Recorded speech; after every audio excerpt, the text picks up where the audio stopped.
வணக்கம். இன்னைக்கு நம்ம எத பத்தி பார்க்க போறோம்னா, பேக்கிரவுண்ட் அட்டாச்மெண்ட்னா என்னன்றத பத்தி தான் பார்க்க போறோம். நம்ம ஆல்ரெடி வந்து பேக்கிரவுண்ட் கலர்ஸ்னா என்ன, பேக்கிரவுண்ட் இமேஜஸ்னா என்னன்றது ப்ரீவியஸ் வீடியோல பார்த்துருந்தோம். நீங்க அத பார்க்கலன்னா, மறக்காம அத செக் பண்ணி பார்த்துட்டு இதுக்கு வாங்க. அப்பதான் நான் சொல்ற விஷயம், இதுல சொல்ற விஷயம் உங்களுக்கு அதுலருந்து புரியும் உங்களுக்கு. ஓகே. பேக்கிரவுண்ட் அட்டாச்மெண்ட்ல மொத்தம் 2 டைப் தான் இருக்கு.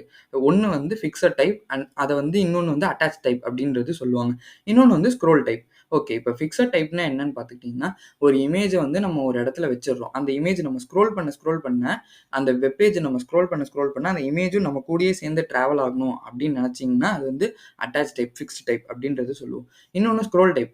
அது வந்து நமக்கு வேணாம். நான் ஸ்க்ரோல் பண்ண அந்த இமேஜ் நம்ம கூட வர வேணாம். அந்த மேலேயே அந்த இமேஜ் மட்டும் இருந்தா போதும் அப்படின்னு நினைச்சீங்கன்னா, நீங்க வந்து அத வந்து ஸ்க்ரோல் டைப்ல குடுத்துக்கலாம். Okay right. இப்ப இதுல கோட்ல போயிட்டு நம்ம அத எப்படி பண்றதுன்றத பார்த்துருவோம். நான் ஃபர்ஸ்ட்டு ஸ்டைல் டேக் குடுத்துட்டேன். ஸ்டைல் டேக்குள்ள குடுத்துட்டு பாடிக்குள்ள மொத்த இமேஜையும் நான் வந்து குடுக்கணும். இதெல்லாம் நான் வந்து பேக்கிரவுண்ட் இமேஜ்ல சொல்லியிருப்பேன். மறக்காம செக் பண்ணி பாருங்க. பேக்கிரவுண்ட் இமேஜ்ல குடுத்துட்டு நான் யுஆர்எல் வந்து போடுறேன். யுஆர்எல் வந்து நான் ஆல்ரெடி ஒரு இமேஜ் வந்து சூஸ் பண்ணி வச்சிருக்கேன். அந்த இமேஜோட யுஆர்எல் எடுத்துக்கிறேன். இந்த குட்டி பாப்பா அழகா இருந்துச்சு. ஸோ அந்த இமேஜ் எடுத்துட்டோம். எடுத்து யுஆர்எல் போட்டு, இப்ப நான் வந்து என்டர் குடுத்துர்றேன்.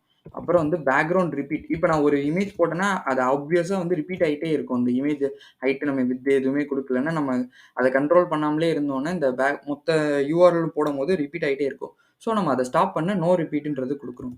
இப்ப பேக்கிரவுண்ட் பொசிஷன்னு ஒண்ணு இருக்கு. ஸோ பேக்கிரவுண்ட் பொசிஷன்னா என்னன்னா, நம்ம அந்த இமேஜ வந்து எங்க வைக்கணும் அப்படின்றத பார்க்குறோம்.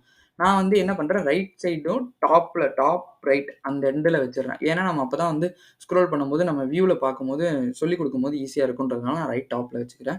Okay right. அப்புறம் வந்து பேக்கிரவுண்ட் அட்டாச்மென்ட்ன்றது தான் இதுதான் முக்கியமான ப்ராப்பர்ட்டி. இதுல நான் என்ன பண்றேன்னா, பேக்கிரவுண்ட் அட்டாச்மென்ட் ஓகே.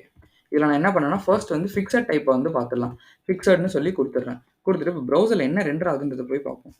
நான் ரெஃப்ரெஷ் பண்றேன். பார்த்தீங்களா? இந்த இமேஜ் இங்க வந்துருச்சு. ஸோ, இப்ப இது இது ஃபிக்ஸட்ல தான் இருக்குன்றத நான் எப்படி ப்ரூவ் பண்ணணும்னு பார்த்தீங்கன்னா, சும்மா நெறைய கன்டென்ட் ஒரு வெப் பேஜ்ல இருக்குன்னு வச்சுக்கோங்களேன். நான் ஃபார் எக்ஸாம்பிள் இத அப்படியே ப்ராம்ப்ட் பண்ணிட்டே இருக்கேன். குடுத்துட்டே இருக்கேன். குடுத்து நான் சேவ் பண்ணிடுறேன். சேவ் பண்ணிட்டு இப்ப ப்ரௌசர்ல என்ன போய் ரெண்டர் ஆகுதுன்னு பார்ப்போம். இப்ப இந்த இமேஜ் இங்க ரைட் சைட் டாப்ல இருக்கு. இந்த இத நான் ஸ்க்ரோல் பண்றேன். ஸ்க்ரோல் பண்ணும்போது பார்த்தீங்களா, அந்த இமேஜ் அப்படியே ஃபிக்ஸடா இருக்கு. இந்த லைன்லாம் வந்து ஸ்க்ரோல் ஆகுது. பட் ஆனா அந்த இமேஜ் வந்து அப்படியே ஃபிக்ஸடாவே இருக்கு. So okay. இப்ப நம்ம இது வந்து ஃபிக்ஸட் டைப் இது பார்த்தாச்சு. இங்க வந்து நம்ம ஒண்ணுமே இல்ல. சின்னதா வந்து ஒரே ஒரு சேஞ்ச் பண்ணா போதும். Scroll type. அவ்வளோதான். இப்ப நான் இங்க ஸ்க்ரோல் குடுத்துட்டு நான் இங்க ரெஃப்ரெஷ் பண்ணி பார்க்குறேன். இப்ப பார்த்தீங்களா, கீழ நான் ஸ்க்ரோல் பண்ணும்போது அந்த இமேஜ் இல்ல. மேல இருக்கும் பாருங்க. இப்ப மேல இருக்கு. ஓகே. இதோட அந்த இமேஜ் சைஸ் முடிஞ்சிருச்சு. ஸோ நான் இங்க ஸ்க்ரோல் பண்ணும்போது அது மறுபடியும் வரல. வரவே வராது. ஸோ இதுதான் ஃபிக்ஸடுக்கும், ஸ்க்ரோலுக்கும் உள்ள வித்தியாசம். இவ்வளோதான் இந்த இன்னைக்கான வீடியோ. ஸோ இந்த வீடியோ புடிச்சிருந்தா மறக்காம லைக் பண்ணுங்க, ஷேர் பண்ணுங்க, சப்ஸ்கிரைப் பண்ண மறந்துறாதீங்க. தேங்க் யூ ஃபார் வாட்சிங் திஸ் வீடியோ.